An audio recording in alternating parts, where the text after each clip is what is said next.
Baiklah, pada hari ini Kamis tanggal 10 Oktober tahun 2024 kami melaksanakan kegiatan pendampingan individu 6 pendidikan guru penggerak angkatan 10 Kabupaten Padang Pariaman. Yang mana di sini saya akan membersamai cikgu penyebat saya, Ibu Yelniwati SPD. Apa kabar Ibu? Alhamdulillah sehat Mama. Yang mana bertempat di SDN 18 Koto Sumiasari. Kita di sini Bu untuk langkah-langkah pendampingan individu kita pada hari ini, yang mana hari ini adalah pendampingan individu kita yang terakhir. Ya, mudah-mudahan kegiatan kita sampai akhirnya berjalan dengan lancar ya Bu. Semoga. Nah, di sini untuk tema pendampingan kita yaitu refleksi perubahan diri dan dampak pendidikan. Untuk fokus pendampingan, yang pertama pengumpulan survei umpan balik dari refleksi hasil survei tentang kompetensi guru penggerak. Kemudian refleksi perubahan dalam pembelajaran yang sudah diterapkan selama 6 bulan selama Ibu Yel mengikuti pendidikan guru penggerak. Kemudian untuk fokus pendampingan selanjutnya yaitu penilaian pemetaan aset, yang mana nanti kita akan mendiskusikan apakah tujuan program sudah dikomunikasikan dengan seluruh warga sekolah. Kemudian yang terakhir yaitu kita mendiskusikan persiapan pada hasil belajar. Kita lihat di sini kita diskusi santai saja, kita tidak usah terlalu tegang. Yang mana di sini kita berbagi praktik baik, berbagi pengalaman, yang mana Bu Yel sudah selama 6 bulan mengikuti pendidikan guru penggerak. Iya, Oke, Bu Yel ya. Di sini saya harus memastikan Bu Yel memahami aktivitas pendampingan yang akan kita lakukan nanti. Paham ya? Insya Allah Bu. Nah, di sini untuk pertanyaan pembuka yang akan saya sampaikan kepada Ibu, apa saja proses yang sudah berjalan selama 1 bulan terakhir, kemudian rencana tindak lanjut dari pendampingan sebelumnya, termasuk pendampingan kita sebelumnya mengenai pengisian tugas di LMS dan sebagainya. Kemudian hal-hal yang dianggap sebagai pencapaian selama 1 bulan terakhir ini. Jadi untuk 1 bulan terakhir ini pencapaian yang saya rasakan terhadap diri saya maupun terhadap sekolah itu karena terkait dengan di 1 bulan terakhir itu berhubungan dengan modul 3 yaitu tentang budaya praktik baik di sekolah, dan kemudian juga ada pemetaan aset di sekolah kita yang akan kita bertanyakan nantinya. Nah, di sini Bu mau untuk berbagi praktik baik prinsip di sekolah, saya itu 1 bulan yang lalu, 2 bulan yang lalu sudah mulai membuat program literasi di sekolah, yang mana program literasi ini juga bermanfaat bagi saya untuk menghadapi siswa saya yang akan UMK. Jadi kan kita akan beberapa minggu lagi mungkin kita akan menghadapi UMK. Nah, ini juga salah satu strategi saya untuk meningkatkan literasi siswa saya dalam literasi dan numerasinya, literasi membaca di sana. Nah, jadi 2 bulan yang lalu kita sudah sosialisasikan kepada guru-guru yang lain. Nah, ini fokus kita mungkin di sini mungkin terlebih dahulu 4, 5, dan 6. Nah, itu kita di sana membuat ada namanya program Bintaka Stuku namanya di sana, itu tentang perpustakaan SD 18 gitu. Itu kemarin saya aksi nyata saya yang saya lakukan, yang saya ambil menjadi budaya positif di sekolah. Nah, jadi di sini untuk bintang perpustakaan ini kami mengambil perwakilan beberapa orang siswa dari 456. Nah, itu yang nanti membimbing teman-temannya atau yang nanti menggait teman-temannya untuk aktif di perpustakaan. Nah, jadi itu yang kami lakukan dalam mengembangkan budaya literasi di sekolah.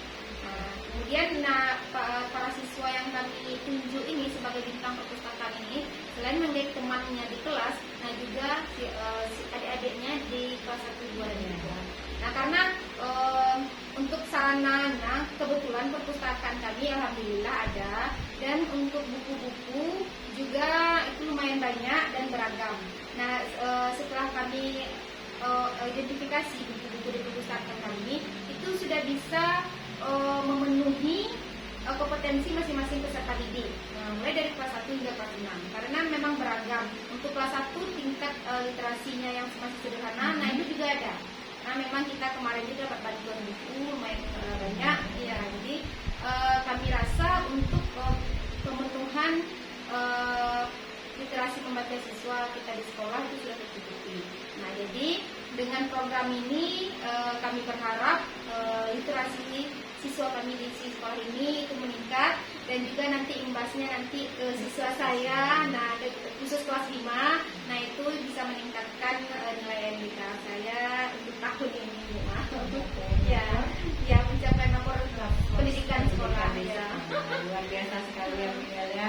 Mudah-mudahan apa-apa yang kemudian programkan, apa-apa yang sudah direncanakan kemudian sudah diterapkan, bisa berlanjut, tidak hanya beliau sebagai guru penggerak. Mudah-mudahan tetap berdampak, kemudian tetaplah belajar dan teruslah belajar, dan tidak lupa pula selalu melibatkan warga sekolah dalam setiap apa yang akan kita setiap kegiatan apa yang kita lakukan. Oke, baik ya Bu ya, luar biasa sekali program-programnya. Kemudian kita masuk kepada bagian fokus pendampingan yang pertama, yaitu refleksi hasil survei umpan balik, yaitu 360 derajat, yang mana di sini sebelum-sebelumnya sudah diinformasikan untuk memberikan kuesionernya kepada 5 orang rekan sejawat, 5 orang siswa, kemudian 1 orang kepala sekolah, kemudian diri sendiri ya. Jadi saya mau lihat hasil kuesionernya, sudah ada terkumpul kepada Ibu. Mohon izin Bu.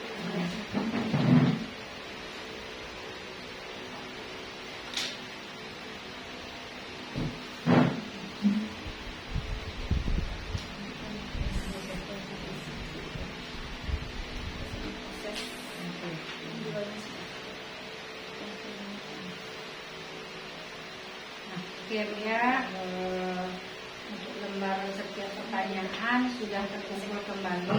Nah, di sini setelah Ibu minta kembali hasil umpan balik dari masing-masing kuesioner, dari masing-masing responden, tentunya Ibu ya bisa menganalisa. Tentunya kita sudah menganalisa apa saja sih yang telah dibuat oleh rekan-rekan kita, kemudian murid, dan kemudian dari kepala sekolah. Nah, di sini ada beberapa pertanyaan yang akan saya ajukan kepada Ibu berdasarkan hasil feedback 360 derajat ini. Yang pertama, apa yang kurang baik atau perlu ditingkatkan menurut responden terhadap kompetensi Ibu dalam menjalankan tugas sebagai guru penggerak atau sebagai guru. Nah, di sini Ibu boleh menjelaskan menurut masing-masing responden, mulai dari kepala sekolah, kemudian rekan sejawat, dan murid. Mungkin tidak terlalu spesifik ya Bu, karena saya akan merangkum saja secara keseluruhan dari responden. Di sini menurut kalau berdasarkan siswa, saya mulai dari kalau peserta didik itu mungkin khusus ya Bu. Nah, di sini siswa merasakan perubahan terhadap metode pembelajaran di kelas. Nah, jadi siswa di sini beberapa bulan ini itu lebih merasa senang belajar di kelas, kemudian mereka juga lebih aktif di kelas karena saya berusaha untuk menerapkan pembelajaran yang menyenangkan bagi siswa dan juga yang berpihak kepada siswa di sini. Nah, jadi Ibu itu mungkin yang dirasakan efek positifnya. Nah, saya merasa siswa lebih aktif, kemudian juga lebih menyenangkan dalam belajar dengan saya. Nah, kemudian Bu, untuk kekurangannya berdasarkan hasil rekomendasi siswa itu saya di sini mungkin menghadirkan narasumber lain. Nah, selain yang menghadirkan narasumber lain di kelas Bu. Jadi karena kami di sini karena terbiasa kita mengajar hanya guru saja. Jadi di sana ketika siswa mendapatkan pertanyaan itu, nah memang saya tidak menghadirkan narasumber lain di luar guru. Kalau guru di sekolah itu ada kami berdayakan. Cuman dari luar sekolah karena memang belum ada program saya ke sana, Ibu belum terjangkau. Nah, jadi di sana memang kekurangan saya, menurut siswa saya tidak menghadirkan narasumber lain di dalam kelas seperti itu, Bu. Nah, ya. Kemudian yang perlu Nah, ditingkatkan. ya, yang perlu ditingkatkan, Ibu, di sini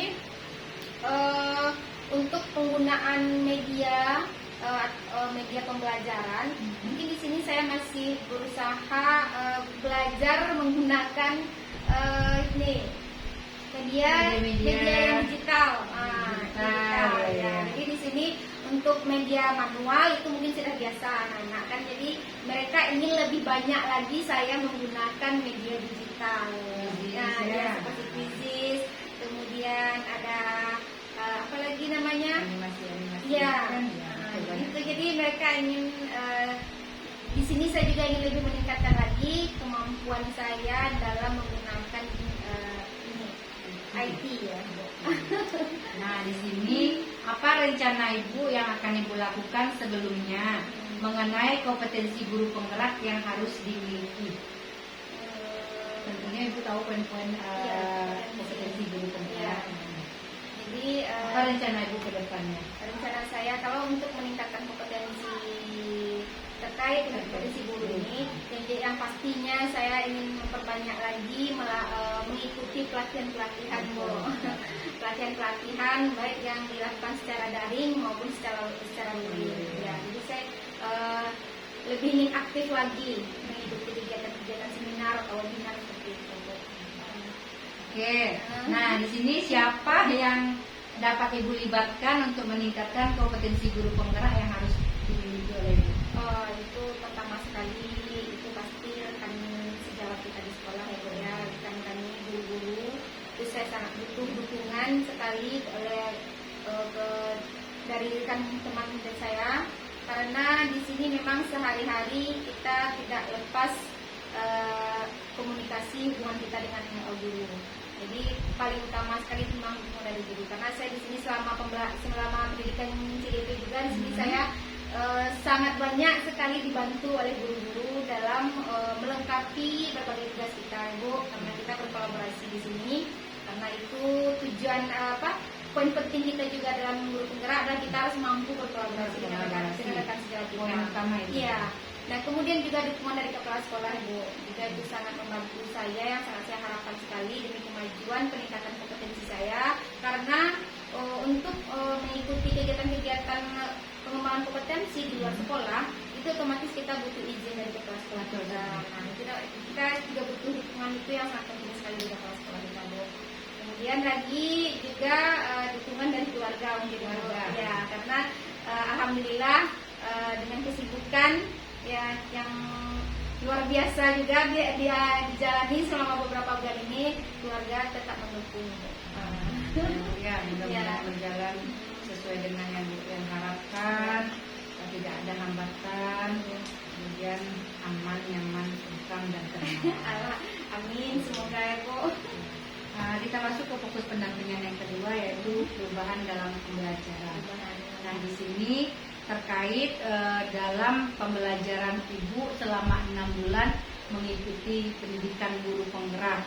Nah, di sini apakah berdampaknya kepada siswa, kepada diri, kemudian kepada lingkungan. Nah, di sini yang pertama sekali yang akan tanyakan kepada Ibu, setelah Ibu menjalani 6 bulan pendidikan guru penggerak ini, perubahan apa yang Ibu rasakan terkait dengan kompetensi Ibu sebagai guru? Berarti sebagai guru, hubungan saya langsung dengan siswa yang pertama dia, ya. Karena saya di sini yang utama sekali kita adalah menghadapi siswa di sini. Jadi dampak atau perubahan yang sangat signifikan saya rasakan di sini yaitu, Bu, yang pertama tadi siswa saya lebih aktif dan menyenangkan belajar dengan saya, karena mungkin dulu karena ice breaking belum saya gunakan, kita belum terlalu mensosialisasikan ice breaking ketika belajar ya, Bu. Jadi ketika di guru penggerak selalu ada kita selalu ada kita ajak ice breaking, dapat ice breaking baru dari teman-teman. Nah, itu juga itu sudah saya terapkan. Nah, sehingga itu salah satu hal yang membuat siswa saya lebih termotivasi dalam belajar. Nah, itu lebih banyak menggunakan SBD ketika belajar. Kemudian juga saya mulai menerapkan pembelajaran yang berdiferensiasi. Ya, jadi di sini kita bukan mengelompokkan siswa kita di sini, cuman kita tahu bagaimana kompetensi masing-masing siswa kita ini, sehingga kita bisa mempersiapkan modul ajar dan juga media pembelajaran yang sesuai dengan siswa saya di kelas 5. Nah, kemudian juga untuk mengatasi permasalahan siswa seperti kalau ada siswa terlambat, Bu, yang biasanya kan siswa terlambat, jarang bikin tugas dia. Nah, itu kita mencoba untuk menyelesaikan permasalahan itu, sehingga tidak ada lagi siswa itu yang terlambat, tidak membuat tugas atau sering mengganggu teman. Nah, itu kami mencoba menerapkan proses restitusi. Jadi seperti itu. Jadi apa yang sudah saya dapatkan pada pendidikan guru penggerak itu saya mencoba aplikasikan di kelas saya. Nah, jadi seperti itu, Bu. Jadi sehingga setelah siswa-siswa yang bermasalah tadi kita restitusi menggunakan kita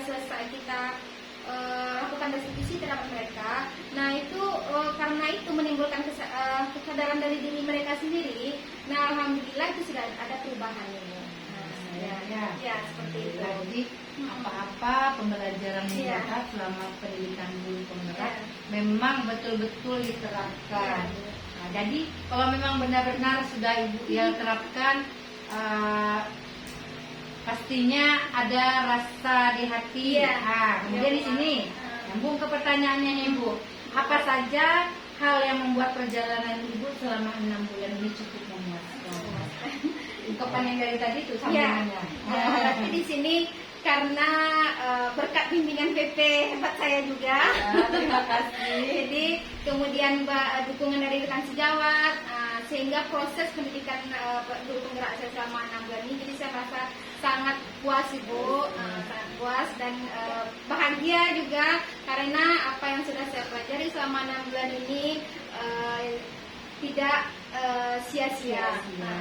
Jadi kan tidak seperti persepsi pertama kali mendengar kata-kata tidak menakutkan ya. Menakutkan, guru penggerak wah gitu. Jadi kan tidak seperti yang dibayangkan setelah menjalaninya ya. Ya, karena memang berbagai tugas yang banyak, tapi dengan kita berkolaborasi dengan rekan sejawat, nah itu alhamdulillah, Bu, segala tugas yang berat tadi dapat saya selesaikan dengan baik. Mengenai tugas, nyambung ke pertanyaannya loh, Bu. Nyambung. Memang yang Ibu ungkapkan nyambung. Nah, di sini mengenai tugas ya, Bu ya. Apa saja hal yang membuat perjalanan Ibu selama 6 bulan ini menjadi cukup menantang? Cukup menantang. Di sini kalau untuk pengerjaan modul secara di LMS itu mungkin bisa kita kerjakan sendiri ya, Bu. Nah, itu mungkin tidak menjadi kendala bagi saya. Yang menjadi yang cukup menantang dan membuat saya agak keteteran juga itu adalah membuat video-video yang diunggah ke YouTube itu, Bu. Nah, karena di sini jujur untuk IT mungkin kita dasar ada. Nah, untuk penggunaan IT kita hanya dasar-dasar dan yang umum saja itu yang baru kita kuasai. Nah, untuk pengunggahan ke YouTube atau mengedit video, nah itu jujur itu suatu tantangan bagi saya. Dan ini alhamdulillahnya kebetulan guru saya di sekolah, rekan sejawat saya itu ada yang menguasai IT. Ya, jadi kami berkolaborasi di sini. Kemudian saya juga membutuhkan bantuan dari rekan sejawat saya. Seperti itu, Bu. Itu sangat yang paling menantang. Ya mungkin hanya pembuatan video. Kejar-kejar deadline ya. Karena jujur ya, Bu, karena kegiatan kita saya sendiri selain kita ngajar juga ada tugas tambahan. Gitu, Bu. Untuk waktunya. Ya.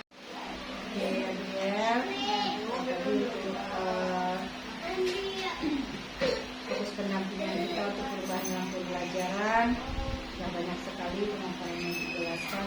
Sekarang kita masuk ke fokus pendampingan tentang penilaian pemetaan hasil. Nah, di sini kita akan mendiskusikan apakah tujuan program sudah dikomunikasikan kepada warga sekolah.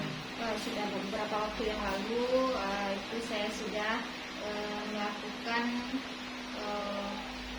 sosialisasi kepada rekan sejawat saya tentang pemetaan aset yang ada di sekolah kami ini.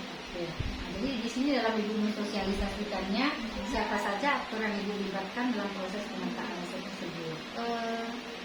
Pastinya semua warga sekolah, guru, kepala sekolah, dan juga operator di sekolah. Seluruh warga sekolah, baik yang teknik maupun usaha. Tidak ada ibu menghadirkan perwakilan perwakilan dari orang tua murid itu salah satu saja hanya komite itu yang kita hadirkan di situ. Nah, di sini bagaimana proses ibu dalam menentukan atau mengidentifikasi sumber daya yang ada di sekolah? Ya, yang pastinya ya Bu, dengan saya berkolaborasi bersama rekan sejawat saya di sini pastinya dengan melakukan tanya jawab di sini, kemudian juga saya menggali informasi dari komite, dari kepala sekolah, kemudian juga rekan-rekan guru yang kebetulan banyak berdomisili di sekitar sekolah kita ini. Di sini Bu, dalam proses mengidentifikasikan menemukan sumber daya yang ada di sekolah Ibu, di sini apa saja tantangan atau kendala yang Ibu rasakan saat melakukan identifikasi sumber daya sekolah, dan kemudian bagaimana Ibu cara mengatasinya?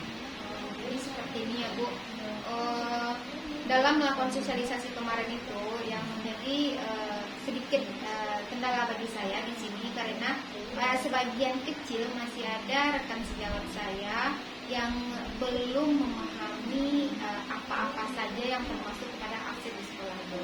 Jadi saya lebih memberikan penjelasan yang lebih detail lagi. Bukan ke pemahaman. Iya. Jadi kita mana yang aset itu. Nah, ini yang termasuk aset apa-apa saja.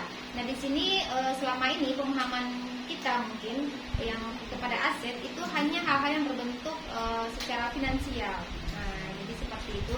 Nah, sementara untuk aset yang sesungguhnya itu bisa berbentuk sumber daya manusia yang ada di sekolah ini, kemudian lingkungan alam yang ada di sekolah ini, kemudian juga budaya, agama, kemudian juga lagi sosial, ada sosial kegiatan berupa lingkungan sosialnya, kemudian juga kepada bentuk politik, ya faktor politik juga yang ada di sekitar kita ini juga termasuk pada aset yang bisa kita manfaatkan dan kita perdayakan untuk kemajuan sekolah kita. Jadi di sini bagaimana perasaan Ibu ketika berhasil mengidentifikasi sumber daya sekolah? Itu pastinya ada rasa puas ya Bu ya, setelah kita berhasil menentukan aset-aset apa saja yang kita miliki di sekolah ini bersama dengan teman-teman. Nah, juga di sini saya senang juga karena di sini teman-teman akhirnya dapat memahami apa saja yang sesungguhnya aset yang dapat kita manfaatkan. Nah, jadi di sini saya juga merasa bangga mungkin ya Bu, karena dengan adanya kolaborasi bersama rekan sejawat saya, nah itu kita bisa menentukan apa aset yang akan kita berdayakan nantinya demi kemajuan sekolah saya. Ya. Terima kasih. Kemudian di sini apa pertimbangan Ibu dalam menentukan sumber daya sekolah? Berdasarkan kebermanfaatannya kepada sekolah Bu. Nah, ya, jadi segala sesuatu yang dapat bermanfaat dan dapat kita gunakan untuk kemajuan sekolah kita, nah itu kita golongkan ke dalam aset yang dapat kita gunakan di sekolah.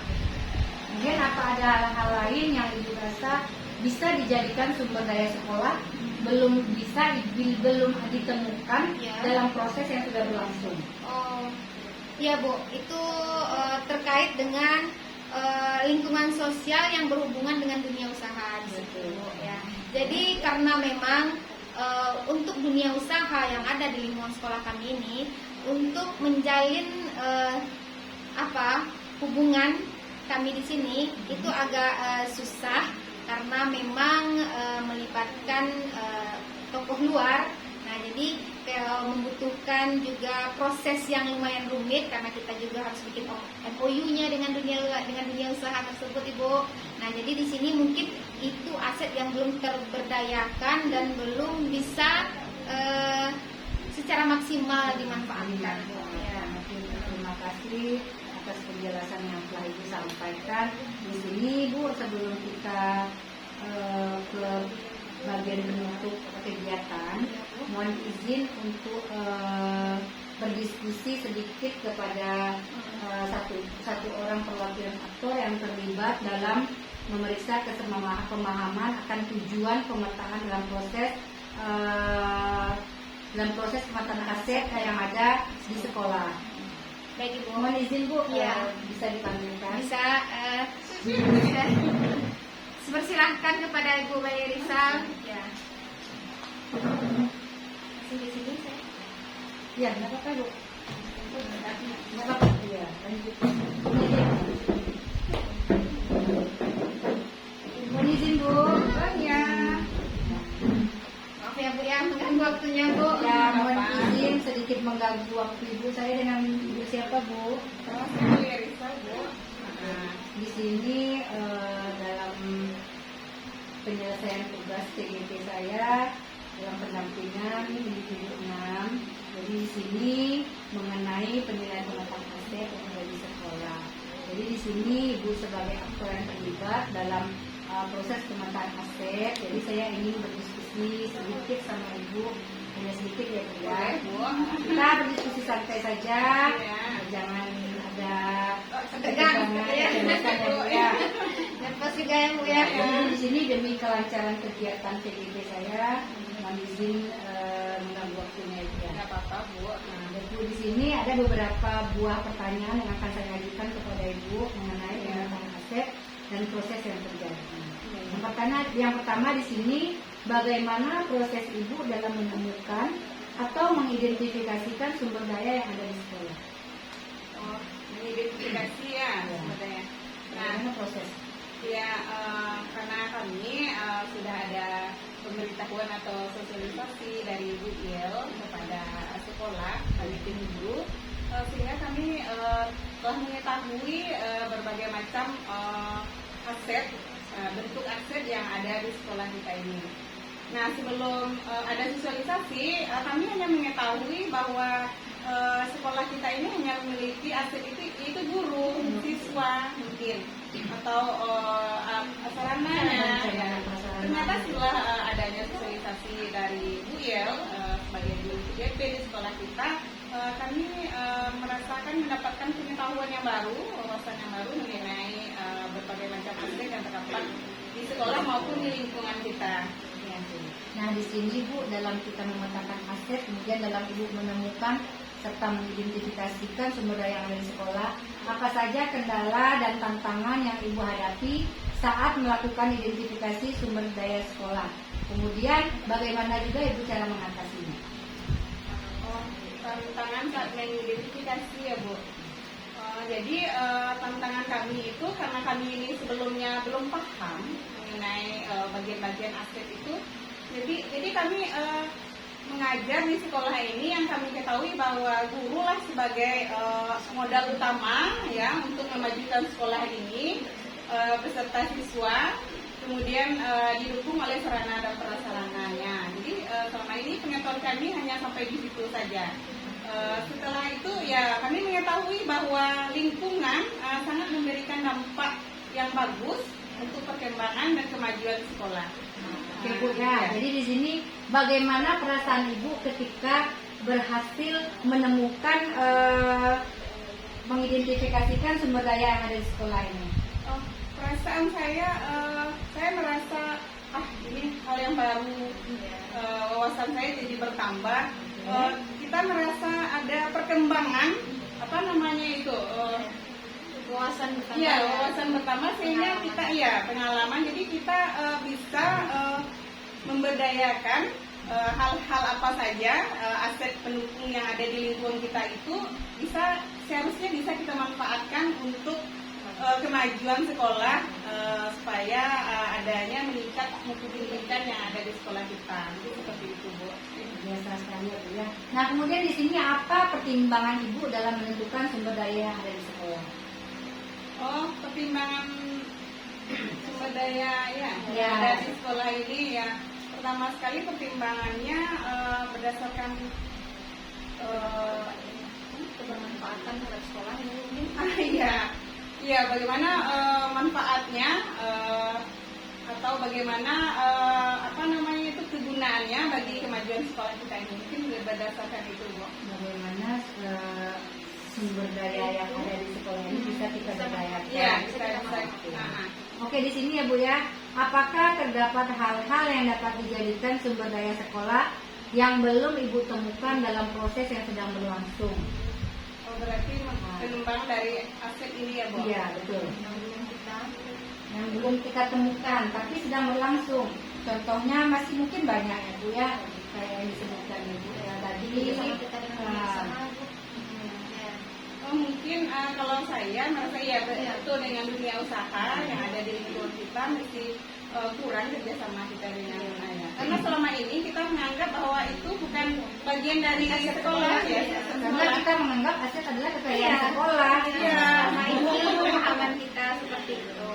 Nah, jadi yang merasa kita berdayakan itu. Iya, yang belum Iya. kita berdaya. Ya, yang belum kita berdayakan, saya rasa aset hubungan dengan ada yang saya kalau nggak salah itu ada aset budaya dan agama. Iya, ya, Bu, budaya ya. dan agama. Nah, iya. Agama ini perlu juga kita lakukan kembangkan. Contohnya saja di lingkungan kita ini kan sudah banyak yang dari pondok pesantren, Iya, betul. ulama-ulama. Jadi Selama ini ya, terberdayakan ya Bu. ya kurang kita jalin kerjasama bagaimana mereka bisa memberikan pengetahuan atau mengajar ya kepada siswa di sekolah mungkin dalam hal agama. Kemudian lagi dalam budaya, mungkin saja berbagai macam budaya di daerah kita ini masih banyak yang belum berkembang. Iya. Ya, contohnya saja dalam hal tari-tarian misalnya. Nah, tari randai lah contohnya. Ya, anak-anak kita sekarang ini kurang paham, sementara di lingkungan kita itu banyak sebenarnya tokoh-tokoh masyarakat kita yang pandai yang bisa memberikan pelatihan kepada anak-anak kita. Itu pun termasuk salah satu aset yang selama ini belum kita berdayakan. Itu. Ya, Nah, betul. betul. Ya. Karena memang pemahaman kita belum sampai ke sana. Karena kita selama ini terfokus hanya ke dalam lingkungan sekolah saja. Finansial. Iya. Kita hanya melihat uang gimana materi. anggaran kita. Betul, itu memang itu tidak bisa dipungkiri juga ya. Oke Bu ya, terima kasih banyak atas kolaborasinya untuk hari ini. Kolaborasi yang cukup luar biasa. Dan ya, aktor yang terlibat juga memang mengerti bagaimana pemahaman tentang tujuan pemetaan aset yang ada di sekolah. Jadi saya berterima kasih kepada Ibu untuk waktunya hari ini. Ya, sama-sama Bu. Mudah-mudahan kegiatan CGP saya berjalan dengan lancar. Amin. Dengan kolaborasi antara rekan sejawat, Ya. saling mendukung. Mudah-mudahan apa-apa yang diharapkan oleh CGP saya dapat tercapai. Amin. Demi kemajuan sekolah kita. Demi kemajuan sekolah. Ya, terima kasih Bu atas waktunya. Ya, sama-sama Bu. Oke Bu ya. Alhamdulillah Bu ya, kegiatan kita pada hari ini sangat luar biasa, diskusinya cukup menantang, kemudian cukup gimana gitu ya, mengena gitu ya. Alhamdulillah rasakan. Semoga apa-apa yang Ibu dapatkan, ilmu yang didapatkan selama menjalani pendidikan guru penggerak dapat diaplikasikan. Semoga praktik-praktik baiknya pun juga tetap diterapkan di sekolah, kemudian berdampak ya Bu ya. Insya Allah kami akan konsisten melakukan itu semua Bu. Intinya berdampak ya Bu ya. Tidak mesti sama orang jauh, orang terdekat dengan kita, biarpun satu orang pun itu menjadi sesuatu yang sangat luar biasa. Jadi harapan saya sebagai pengajar praktik Ibu, mudah-mudahan ilmu yang didapat tidak hanya sampai di pendidikan guru penggeraknya saja. Mudah-mudahan gelar C-nya akan hilang, berganti jadi GP. Tetaplah berbuat, tetaplah terus belajar dan terus belajar. Mungkin itu hari ini saya cukupkan ya Bu ya, untuk pendampingan kita yang berakhir nanti. Lain waktu mungkin nanti di Lokakarya ada 2 kali Lokakarya kita akan bertemu untuk pendampingan. Saya cukupkan sampai di sini. Tapi saya mau meminta sedikit kesan-kesan dari Ibu. Selama mengikuti pendidikan guru penggerak ini, mungkin bisa di kegiatan selama daring atau pendampingan individu atau di kegiatan Lokakarya. Mungkin kesan dan pesan selama lebih kurang 6 bulan ya Bu mengikuti pendidikan guru penggerak ini, sungguh banyak sekali yang dirasakan. Nano ya, ada sedihnya, senangnya, bahagianya, susahnya juga ada, jengkelnya. Ya, karena memang yang namanya kita menjalani pendidikan itu pasti banyak sekali yang kita rasakan ya, karena kita juga berhubungan selama pendidikan CGP ini itu saya jujur relasi bertambah, pengalaman bertambah, ilmu juga bertambah. Nah di sini Ibu mungkin untuk pendidikan dalam melakukan kalau secara pembelajaran daring, nah itu mungkin hal yang menurut saya menjadi tantangan itu budetnya tugas-tugas. Nah itu karena jujur kesibukan kita selain dengan pendidikan guru penggerak dan tugas wajib kita sebagai seorang guru, ada juga tugas tambahan lainnya. Nah, jadi itu merupakan tantangan tersendiri yang biasanya mungkin waktu istirahat kita cukup. Nah ya, selama menjalani pendidikan ini ya kita harus berikhlas hati berkurangnya waktu istirahat atau bersama keluarga, dan itu alhamdulillahnya semua sudah dijalani dengan sampai di titik sampai di titik ini. Itu luar biasa sekali perjuangan rasanya Bu, dan juga bantuan dari serta dukungan dari rekan sejawat dan keluarga. Nah itu kemudian Bu dengan setelah menjalani pendidikan guru penggerak ini, itu yang saya rasakan perubahan dalam diri saya. Yang pertama sekali itu saya yang biasanya mungkin tidak terlalu mengeksplorasi diri seperti itu ya, karena jujur saya mungkin ya tipikalnya saya orangnya agak pendiam atau bagaimana Bu. Nah mungkin kesannya ada sedikit introvert atau apa. Nah dengan menjalani pendidikan guru penggerak ini, nah itu secara mau tidak mau harus bisa membuka diri. Iya, saya harus bisa menjalin kerjasama dengan teman-teman yang baru seperti itu Bu. Itu mau tidak mau, walaupun kita memang harus itu, karena memang itu harus kita lakukan, karena di sini adalah menjalani pendidikan guru penggerak ini tujuannya kita mengembangkan kompetensi kita. Betul. Nah itu Bu, yang pertama sekali itu kepada diri saya, mungkin saya dapat relasi yang banyak, lebih mudah membuka diri lagi kepada teman-teman di CGP. Nah kemudian untuk di sekolah Bu, saya merasa kepada siswa itu, kepada pembelajaran saya itu sudah saya sangat merasakan sekali bahwa ternyata ilmu yang saya dapatkan di pendidikan guru penggerak itu memang yang saat ini dibutuhkan oleh siswa. Nah, ya karena sesuai dengan filosofi KHD yang kita pelajari di sini, karena memang itulah yang kita butuhkan di sini di era generasi alfa saat ini, yang mana kita di sini memang mengajar siswa sesuai dengan kodrat zaman dan kodrat alamnya seperti itu Bu. Nah untuk ke sekolah, nah di sini sebelumnya mungkin kita sebagai guru hanya pandangan kita hanya kita mengajar saja. Nah kemudian dengan tugas tambahan yang tugas wajib saja seperti kita mungkin guru piket, hanya sekedar melakukan itu saja Bu. Ternyata dengan ilmu yang saya dapatkan di pendidikan guru penggerak ini, ternyata kita mampu di sini, kita harus mampu mengelola Bu, mengelola bukan hanya siswa saja, tapi juga kita mampu memberdayakan sumber daya manusianya. Kemudian kita juga harus mampu memberdayakan sumber daya alam yang ada di sekolah kita ini, Bu. Jadi di sini karena memang pembelajarannya yang kita dapatkan itu kita memang harus mampu memimpinnya. Itu tujuannya, Bu, memimpin pembelajaran di sekolah kita, Bu.